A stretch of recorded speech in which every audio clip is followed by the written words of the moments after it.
अब एक इसमें टॉपिक आता है आइसोमेराइजेशन। आइसोमेराइजेशन में क्या हो गया, स्ट्रक्चरल आइसोमेराइजेशन होता है और एक होता है स्टीरियो आइसोमेराइजेशन। स्ट्रक्चरल में क्या होता है, आयनाइजेशन होता है, हाइड्रेटेड होता है, लिंकेज होता है, कोऑर्डिनेशन होता है, और इसमें बहुत सारी लिख रखी है, इतने चार याद रखने की जरूरत है। फिर इसमें जियोमेट्रिकल होता है और ऑप्टिकल होता है। ठीक, स्ट्रक्चर में आयनाइजेशन, भाई आयनाइजेशन का मतलब क्या होगा, इसमें आयन बढ़ते हो वही तो आयनाइजेशन होगा ना। जिस तरह की ये है SO4 बड़ा, यहाँ Cl है, तो इसका क्या होगा, इसका आयनाइजेशन ये बनेगा, तो उसमें आयन में टूट जाना ही आयनाइजेशन कहलाएगा। ठीक है, जैसे कि यहाँ आयन में कौन बनना है, यहाँ Cl आयन बना गया, यहाँ से Br आयन बना गया, SO4 आयन बना। फिर हाइड्रेटेड या फिर सॉल्वेंट आयनाइजेशन क्या होगी, इसमें क्या होता है ना, इसमें वाटर जुड़ता है ना। Isomerise different number of H2O molecules in the ligand. H2O मतलब कि वाटर का जुड़ना ही इसमें क्या हाइड्रेटेड आयनाइजेशन कहलाएगा। जैसे कि इसमें ऐसी किसने यहाँ से 6, यहाँ कितने 5 हो गए, यहाँ कितने 4 हो गए, यहाँ कितने 3 हो गए। ठीक है, अब ये अब अंदर जुड़ रहा तो बाहर भी जुड़ेगा, ये क्या होगा, हाइड्रेटेड आयनाइजेशन होगा। फिर लिंकेज आइसोमेराइजेशन, लिंकेज में क्या होगा, आपस में लिंक जुड़ेंगे में। ठीक है ना, लिंकेज वाले में ये क्या होगा, isomer different in the linkage through the centre matter is a complex having the abundant ligand. जैसे कि भाई इसके लिए फॉर्मूला यूज करते हैं, जैसे कि अबेंडेंट लिगेंड होगा, पहली बात तो यार इसमें अबेंडेंट लिगेंड मतलब कि इसमें दो होंगे देने वाले, जैसे कि MnO2 6, भाई NO2 की फॉर्म में भी दे सकता है वो, या फिर N इस तरीके से भी दे सकता है ना वो। अबे ये एक ही है, और इस तरीके से MnNO2, ठीक इस तरीके से भी दे सकता है, या फिर ऐसे भी दे सकता है वो, जैसे कि ONO2 या ONO, इस तरीके से वो दे सकता है। इसको देख लो यहाँ से, भाई ऑक्सीजन ये कितने थे नाइट्रोजन वाले, 4 6 थे ना, 1 2 3 पूरे के पूरे 6 तो हैं। इस तरह भी दे देगा, फिर इस तरीके से भी दे सकता है ना, इसमें ऐसे भी दे सकता है। ये यार ज़्यादा क्वेश्चन नहीं आते इसमें, ऐसा ही है, कन्फ्यूजन वाली चीज़ ज़रा ज़्यादा।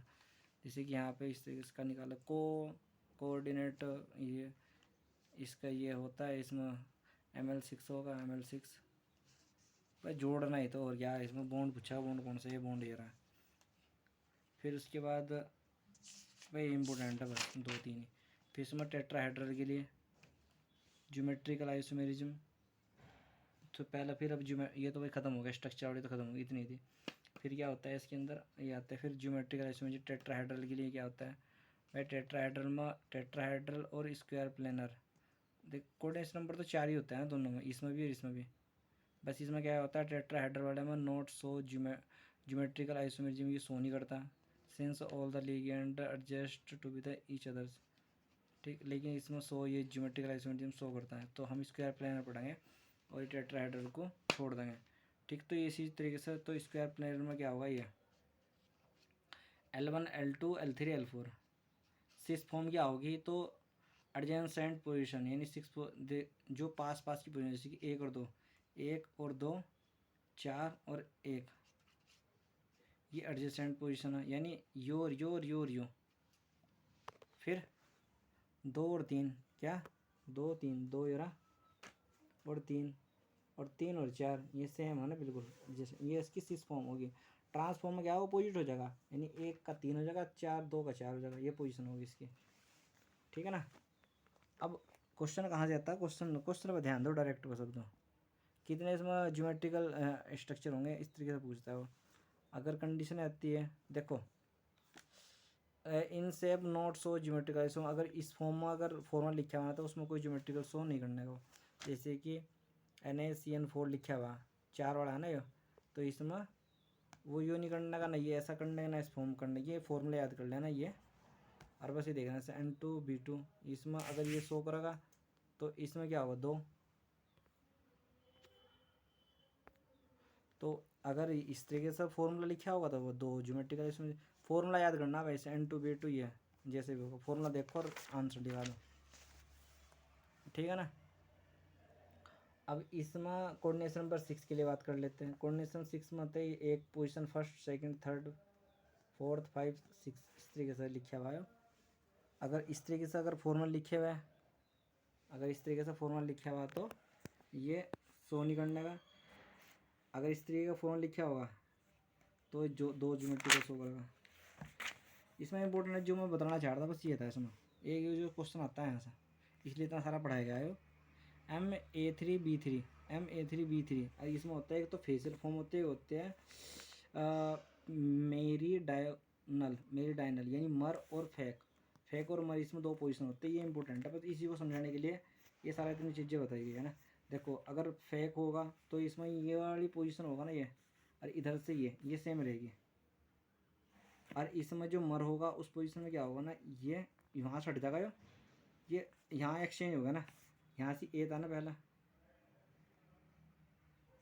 बी, तो देखो चेंज अलग AB छोड़कर यहाँ पर सी आ जाएगा 4th पोजीशन पर, ठीक है। यहाँ 1 पर और 6 पोजीशन पर बी आ जाएगा, इसलिए मर पोजीशन होगी ये ऐसे, यह पोजीशन ये होगी। इस तरीके से पूछा कि इसमें मर पोजीशन कौन सी है और मर और मेरी डायगोनल पोजीशन कौन सी इसमें, ठीक है ना, ये इम्पोर्टेंट है। और उसके बाद ऑप्टिकल आइसोमेरिज्म में ज़्यादा इतना कुछ आता नहीं, क्वेश्चन नहीं इसमें आएंगे तो बहुत डिफिकल्ट होंगे, इसे छोड़ देते हैं, इसको नहीं करते। फिर उसके बाद क्वेश्चन क्या है, यहाँ से क्वेश्चन आता है ऑर्गेनोमेटेलिक कंपाउंड क्या होते हैं। ऑर्गेनोमेटेलिक कंपाउंड वे कंपाउंड होंगे जिसके अंदर मेटल होगी। Compound containing directly metal carbon bond, यानी एक मेटल और एक कार्बन होगा उसके साथ डायरेक्टली बॉन्ड अगर बनना है तो ऑर्गेनोमेटेलिक कंपाउंड में कहलाते हैं। टाइप्स सिग्मा हो सकता है, पहले सिग्मा बॉन्डेड ऑर्गेनोमेटेलिक कंपाउंड, देखो सिग्मा पहले सिग्मा बॉन्ड होगा ये भाई, इसमें तो क्वेश्चन जरूरत है। देखो जैसे कि है ना, ये फॉर्मूला पढ़ा होगा तुमने ग्रीक नॉन रिएजेंट का RMgX, इसमें क्या होता है ना, ये Mg क्या है, मेटल है, कार्बन है मतलब कि मेटल है, यहाँ से क्या होगा CH3 होगा भाई, R ग्रुप तो CH3 होगा ना, तो डायरेक्ट ऑर्गेनोमेटेलिक कंपाउंड बनना नहीं बनना, ऐसा होता है। इसमें टेट्रा इथाइलिन लेड टैल बोलते हैं इसको। ये क्वेश्चन भाई, ये क्वेश्चन आएंगे डायरेक्ट पूछेगा वो, ऑर्गेनोमेटेलिक कंपाउंड का सिग्मा बॉन्डेड ऑर्गेनोमेटेलिक कंपाउंड कौन से है, तो इसमें एक तो ग्रीकनाग रिएजेंट होगा, फिर इसके बाद टैल होगा, टेट्रा एथिलीन लेड होगा, इस तरीके से इसका स्ट्रक्चर होता है। फिर DMZ यानी डाइमिथाइल जिंक होगा इसमें, इसको आल्सो कॉल्ड इस फ्रैंकलिन रिएजेंट भी बोल देते हैं इसको, DMZ। ये भाई ये याद रखना है, इंपॉर्टेंट है ये फॉर्मूला, इसका फॉर्मूला ऐसा होता है। फिर जिंकर नेटा कैटलिस्ट बोलते हैं इसको, हाँ जिगलर नेटा कैटलिस्ट बोल देते हैं इसको, ये इंपॉर्टेंट है, इसका फॉर्मूला याद रखना, CH3 की 3Al प्लस TiCl4, ये भाई याद रखना, ये इंपॉर्टेंट है इसमें। फिर टेट्रामिथाइलिन सिलिकन, ये फॉर्मूला, ये भाई ये पाँचों जितने भी है ना, ये एग्जाम्पल ये याद रखना, ये सिग्मा बॉन्डेड ऑर्गेनोमेटेलिक कंपाउंड है, ठीक। फिर पाई बॉन्डेड ऑर्गेनोमेटेलिक कंपाउंड, पाई में क्या होगा, एक तो जी साल्ट होगा, इसका फॉर्मूला ये रहा यहाँ से। फिर फेरोसिन का फॉर्मूला ये रहा यहाँ से, फेरोसिन। फिर उसके बाद क्या होगा, डाइबेंजीन क्रोमियम का फॉर्मूला ये है, याद रखना भाई, ये याद करने की जरूरत है। फिर मेटल कार्बोनाइल के फॉर्मूला ये रहे यहाँ से, कार्बोनाइल CO कार्बोनाइल ग्रुप होता है ना, ये मेटल है यहाँ से, तो कार्बोनाइल मेटल के ग्रुप ये रहे यहाँ से इसमें। फिर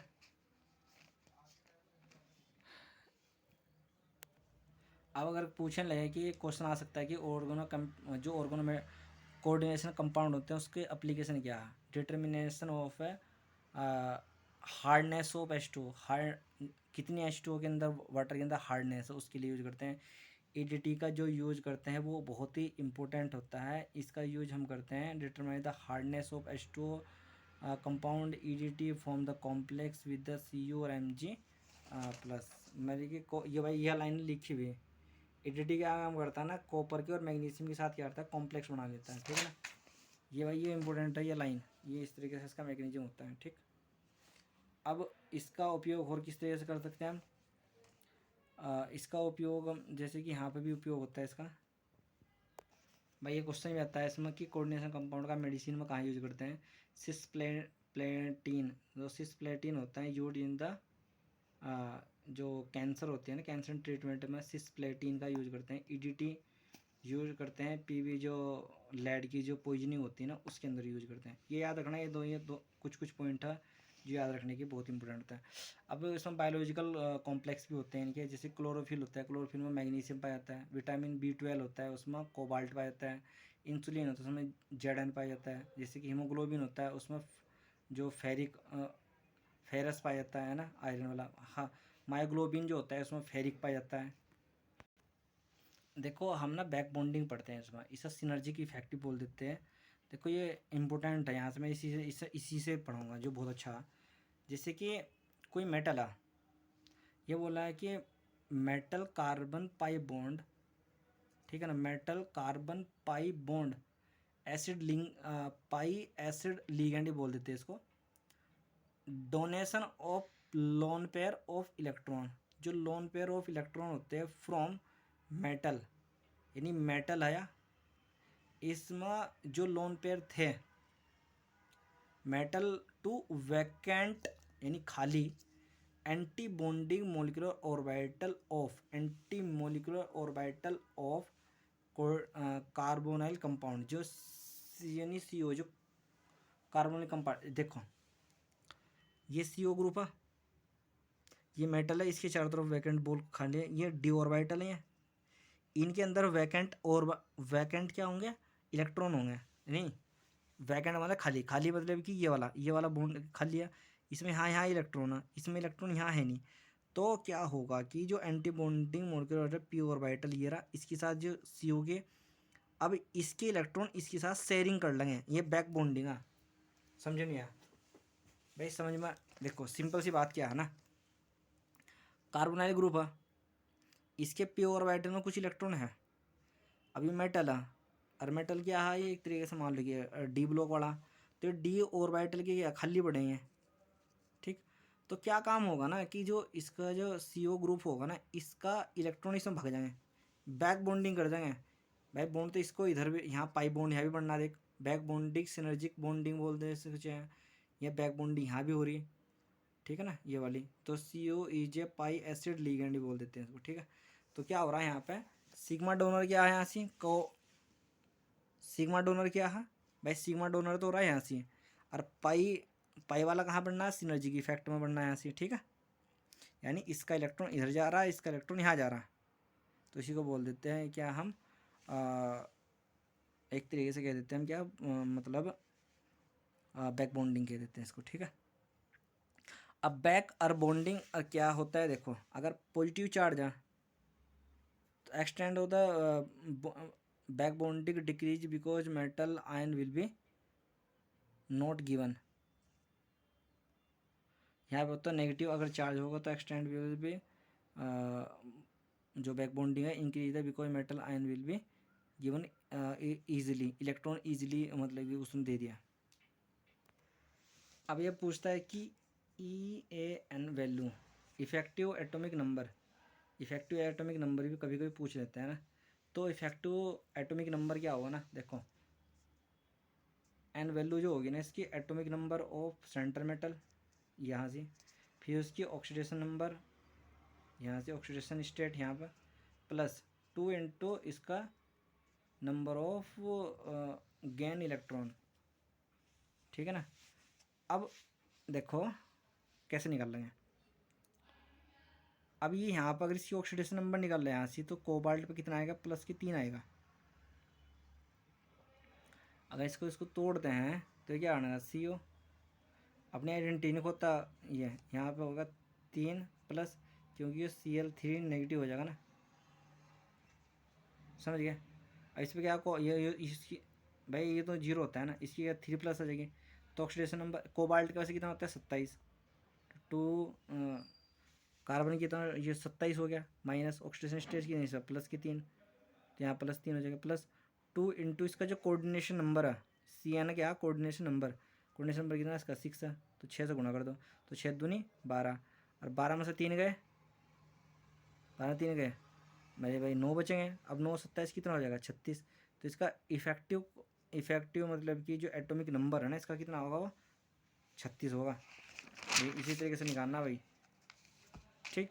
अब इस तरीके से निकाल लो इसका, इस पर कितना आयरन के ऊपर प्लस, देखो अब इसको कैसे निकाल रहा है, यहाँ +4 आएगा ना, इसमें आज 6 होगा तो यहाँ पर +2 आ जाएगा इसमें, अगर हम डायरेक्टली निकाल रहे तो यहाँ +2 आ जाएगा। अब +2 यानी ऑक्सीडेशन नंबर 2, इसका आयरन कितना 26, ये कितना हो जाएगा यहाँ +2 यानी 2 प्लस 2 × 6, इसकी गुणा करो, यहाँ 36 का भी इलेक्ट्रॉन कॉन्फ़िगरेशन 36 ही आ रहा इफेक्टिव। इस तरीके से तुम इसके निकाल सकते हो। ये भाई चैप्टर होगा बिल्कुल कंप्लीट। अब तुम यहाँ से भी निकाल सकते हो इसका, देखो यहाँ से मैंने दे रखा है, ये क्वेश्चन बहुत सारे हैं, इसमें निकाल सकते हो है ना। इसका निकाल लो, इसका निकाल लो, इसका निकाल लो, इसका, सबके निकाल लो, चैप्टर कंप्लीट।